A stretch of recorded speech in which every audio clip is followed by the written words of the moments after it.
Ayan, magandang araw po, magandang gabi po sa inyo mga pre. At ngayon ay pag-usapan po natin itong si Marcoleta mga pre. Kasi alam nyo ba yung nangyayari dito ngayon kay Marcoleta? Nagtatago po, okay? Nagtatago po sa likod ng mga INC members. Takot po si Marcoleta na makulong, di ba? So, panoorin po natin ang video ito mga pre at magbigay po tayo ng opinion at reaction dito sa kanyang mga pinagsasabi dito, no? Yung kanyang takot po, no? Takot po talaga siya sa video ito. Habang nagsasalita po siya, ramdam mo po na siya'y natatakot, no? So panoorin po natin ang video ito mga pre. So makikita po ninyo, wala na po tayong kakampi. Oh. So, yan. Sinasabi niya, nakikita po ninyo na wala na po tayong kakampi. Ang tawag po dyan ay mind conditioning mga pre. Ang dami-dami nyong kakampi. Mga INC, di ba? At ang nakakatawa lang po dito, itong mga INC members, bakit nakikialam sa politika? Ang alam ko kasi, taong nasa simbahan, no? Or mga miyembro ng isang simbahan, ay hindi po dapat sila nakikialam sa usaping pampolitika. Pero ang tanong dito, bakit sila nakikialam? So nakakahiya, no? Nakakahiya na at alam niyo 'yon, nakakaawa itong mga miyembro ng Iglesia ni Cristo kasi nagpapagamit po sila sa usaping pampolitika, 'di ba? Imbis focus lang kayo sa simbahan or dapat sana ipagdasal niyo na lang kung sino yung gusto niyo ipagdasal, 'di ba? Dapat magdasal na lang kayo, 'yun dapat ginagawa niyo. Pero tingnan niyo, nagpapaulan-ulan kayo diyan sa rally, yung iba basang-basa sa ulan, walang makain, 'di ba? Asan yung mga leader ninyo? Nandun sa hotel. Doon sila nagre-relax. Yung mga miyembro, nandun po sa mismong kalsada, nagrarally po sila. Para pagtakpan lang itong si Marcoleta. 'Di ba? Ang tanong dito, busog ba kayo ngayon? O gutom? Alam ko yung iba sa inyo walang pagkain, 'di ba? Pero nandyan pa rin kayo. Ano ba talaga? Kulto ba talaga kayo o hindi? Oh. Kulto ba kayo o hindi? Tanong ko lang po. Tuloy po natin 'to. Kasalanan ko lamang po yung paglingkuran kayo kung kasalanan pong matatawag yan. Na humarap sa kanila ng buong tapang para sa ganon ay malaman ninyo ang totoo.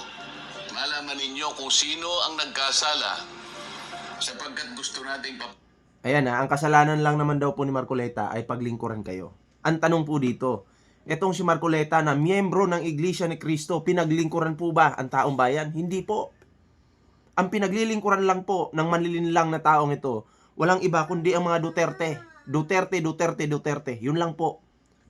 At alam ko, kung isa kang miyembro sana ng simbahan o Iglesia ni Cristo, dapat yung mga salita mo makatotohanan.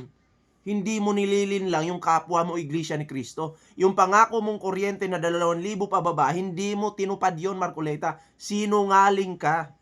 'Di ba? So, ano to? Ibig sabihin, sinungaling din yung Iglesia ni Cristo. Itong nakain ko.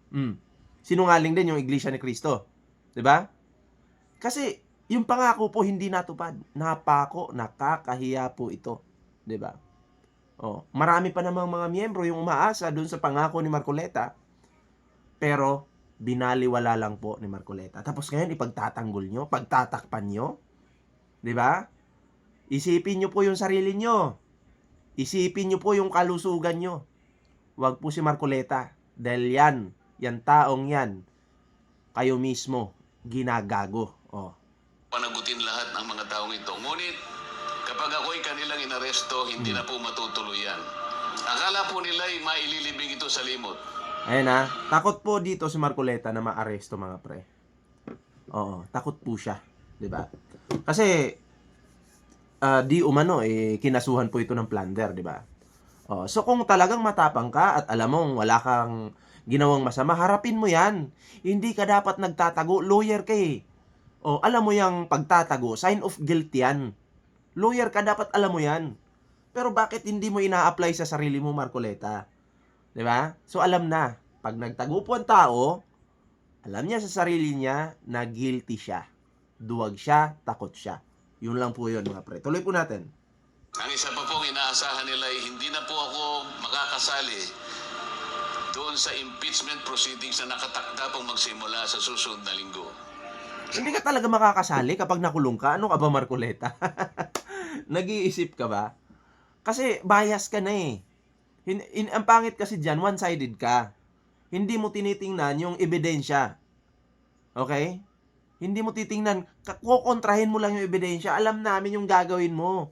Kaya maganda lang yan sa'yo na hindi ka makasali sa impeachment na magaganap sa mga susunod na linggo, Marcoleta. Oh, sayang, no? Grabe pa naman yung paghahanda mo para ipagtanggol lang si Sara Duterte. Pero hindi mo na magagawa yon. Dalawang ibon sa isang putok, mga kababayan. So talagang maliwanag na planado po ito, mga kababayan, kasi 2 linggo bago nagpahayag ang ating ombudsman, sinabi na rin ni Ping Lacson na tila siyam pa na senador ang makukulong. Parang alam na niya ang mangyayari. Syempre, may mga kaso kayo eh. 'Di ba? Sinampahan kayo ng kaso. Alangan naman ng makulong si Erwin Tulfo eh, wala namang sinampang kaso dyan. Wala namang ginawang katiwalian yan. Alangan namang si Lito Lapid, sampahan mo, wala namang katiwalian ginawa yan. 'Di ba? Kayo yung may mga issue pagdating sa pera, Marcoleta. Kaya dapat lang na yung mga senador na yan, na alam mo yan, yung lumulunok ng milyon-milyong pera ng taong bayan, dapat lang talaga makulong yan. Kasi hindi kayo nababagay dyan sa Senado. Isa kayong anay na sisira ng imahe ng Senado. Kaya dapat lang yung mga 6 na senador na to ay masampahan ng kaso at mabulok sa kulungan. Deserve nyo yan, Marcoleta. 'Di ba? Kaya nagtataka siguro kayo, bakit puro DD sheets ng mga senador yung nakakasuhan? Sila po ang may mga issue pagdating sa pera. Oh, ngayon, tingnan nyo dito yung bagong majority ngayon. Sino ba yung may mga kaso diyan? Sino? Wala, 'di ba? Kasi matitinong tao yung nasa majority ngayon. Okay, gets nyo yan? Oh, tuloy po natin ito, mga pre. Gaya po ng nauna ko nang ipinahayag sa inyo. Alam kong gagawin nila ito. Alam kong aarestuhin nila ako. Alam kong ikukulong nila ako. Ngunit hindi po dahilan yan para tumigil ako sa paglilingkod sa inyo. Oh, ang tanong po ba, si Marcoleta, naglingkod po ba siya sa taong bayan? Ramdam niyo po ba yung pagtatrabaho ni Marcoleta para sa taong bayan? Ano po bang nagawa ni Marcoleta para sa taong bayan? Wala po. Parang si Sara Duterte lang, wala. Oo. Pero pagdating sa nagawa ni Marcoleta para ipagtanggol ang mga Duterte, araw-araw niyang ginagawa yan. 'Di ba? Imbis ang unahin taong bayan, hindi po. 'Di ba? Nilinlang niya muna yung taong bayan para manalo siya sa pagkasenador. Tapos ang pinagtanggol, mga Duterte na mga magnanakaw, 'di ba? Oh, yung 2,000 kuryente na bill, ginamit lang niyang alam mo 'yon, yung parang nangako siya para manalo siya sa eleksyon. Pero nung nanalo na, kinalimutan niya na po 'yon. Ang sarap mong kuryentehin, Marcoleta, no? Ang sarap mong kuryentehin talaga dahil diyan sa pangako mo, 'di ba? Nagaya mo na si Alan Peter Cayetano eh. 10,000 naman 'yon, ikaw naman 2,000 pababa. 'Di ba? Kupal eh. Manlilin lang talaga. Tuloy natin. Saan na ba yung pinonood natin? So makikita niya ang mangyayari. Gaya po ng nauna ko nang ipinahayag sa inyo. Alam kong gagawin nila ito. Alam kong aarestuhin nila ako. Alam kong ikukulong nila ako. Ngunit hindi po dahilan yan para tumigil ako sa paglilingkod sa inyo. Kasi po iisa lang ang paraan ko upang paglingkuran ng taong bayan dahil sa pagtitiwalang ibinigay nyo sa akin. Kailan ka naglingkod? Malit na bagay po ang sakripisyo na aking haharapin. Kung ang katumbas po nito ay maipakita natin ang kahalagahan ninyo bilang mamamayan ng ating bansa. Huwag mong gagamitin ang taong bayan, Marcoleta, para ikaw ay kaawaan. Kasi ikaw mismo, sabi ko nga, paulit-ulit na to, yung pangako mo sa taong bayan, napako. Yung taong bayan nag-aantay ng resulta na nanggaling mismo sa bibig mo, na pinangako mo. Ang tanong, Marcoleta, nasa na yung resulta? Wala. Buti pa yung mga pamilyang Duterte, araw-araw mong binibigyan ng oras, tinatalakay yung mga issues nila para ipagtanggol sila. O ngayon, kahit man lang sana taong bayan muna yung unahin mo. Pero wala eh. 0% yung binigay mong atensyon sa taong bayan. Wala. Mahirap na kalagayan natin ito, mga kababayan. Pinakikiusap ko sa inyong lahat, wag po tayong pumayag na basta-basta na lang nila baluktutin ang katwiran. Alam ko po ang promotor nito ay ang ating ombudsman sapagkat nung kami po ay nagtatalo-talo sa bulwagan ng Senado, isa sa amin ang nagsabi na sometimes we have to bend the law. At sumagot po yung ombudsman nang tinanong siya kung tama ang kanyang sinabi. Sometimes we have to bend the law. Pero tingnan mo ngayon, sino yung nagbe-bend ng law? Kayong mga DDS Chinators. Na yung batas, binabaluktot ninyo. Yung katotohanan, binabaluktot ninyo. Sige, pagpalagay natin sila yung nagsalita. Pero ang gumawa ng pagbe-bend ng law ay kayo. 'Di ba? Yun yung klaro dyan, Marcoleta. Huwag mo na kaming gawin tanga. Oh, wala nang maniniwala sa'yo. Mga inutil na lang yung maniniwala sa'yo. Alam na po ninyo kung ano yung sinagot niya. Yes, sir. Huwag po tayong pumayag na gano'n ang mangyari.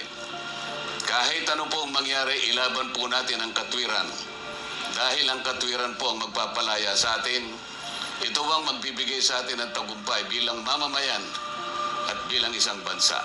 Naniniwala po kasi ako na kahit sa anong laban, lalo na po yung laban na para sa interes ng ating bansa, kinakasihan po tayo ng ating Panginoon Diyos. At hindi sa papayag na magtatagumpay ang nagbabaluktot ng katwiran. Kailanman ang kasamaan, mga kababayan, ay hindi po magtatagumpay. Kaya nga iniisa-isa na kayong ikulong. Okay? Iniisa-isa na kayong ikulong kasi yung inyong kasamaan ay hindi talaga magtatagumpay. Oo, yun yung katotohanan dyan. 'Di ba? Ang ginagawa ninyo, okay, ay alam mo yun, labag sa batas ng Diyos. So, wag niyong gagamitin yung Diyos para kayo'y kampihan ng taong bayan. 'Di ba? Kasi kahit kailan, kayong mga masasama na mga senador kayo, na mga walang bilang sa Pilipinas, ay hindi magtatagumpay. 'Di ba? Yung Diyos, siguro, nabubuisit na sa inyo. Galit na sa inyo. Dahil sa inyong mga drama dyan sa Senado.